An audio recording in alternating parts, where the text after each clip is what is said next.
Everyone with Tourette has tics, but not all tics are due to Tourette syndrome.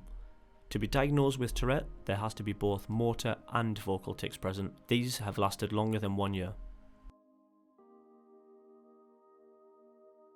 The DSM-5 classifies 3 main types of tic disorder. These are provisional tic disorder, persistent or chronic tic disorder, and Tourette's disorder. They give us a clue to their nature in their name. Apart from Tourette, this name doesn't really stick to that theme. This is because Tourette syndrome is named after the neurologist that published studies of tics in 1885.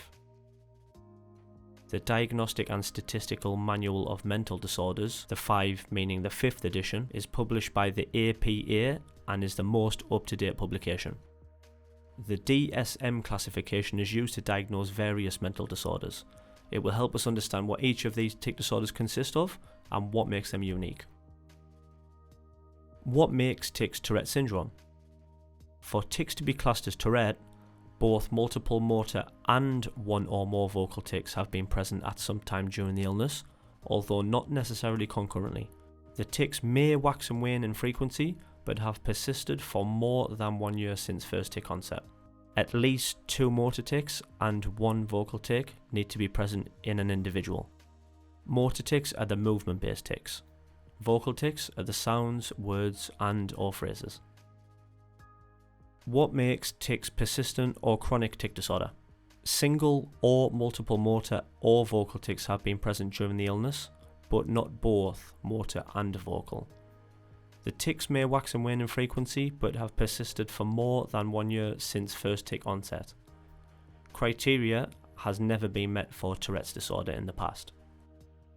Persistent or chronic tic disorder is similar to Tourette, but an individual does not experience both motor and vocal tics in the year that is needed to diagnose this tic disorder. Instead, it is either motor or vocal tics. These can be simple or complex, as long as it's not both. These have to be present for more than 1 year after the tic started, and the person must have not been diagnosed with Tourette previously. What makes tics provisional tic disorder? Provisional basically means temporary and to be possibly changed later. Provisional tic disorder is single or multiple motor and/or vocal tics. The tics have been present for less than 1 year since first tic onset.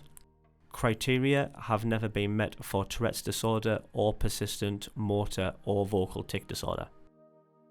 Provisional tic disorder can be diagnosed if tics have lasted less than 1 year. These can be simple or complex and can be both motor and vocal tics or just one of those.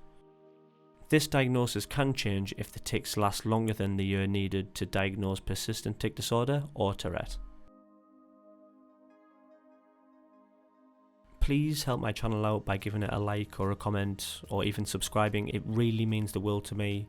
Thank you so much to everyone that's already watched or liked one of my videos, and here's to hopefully many more.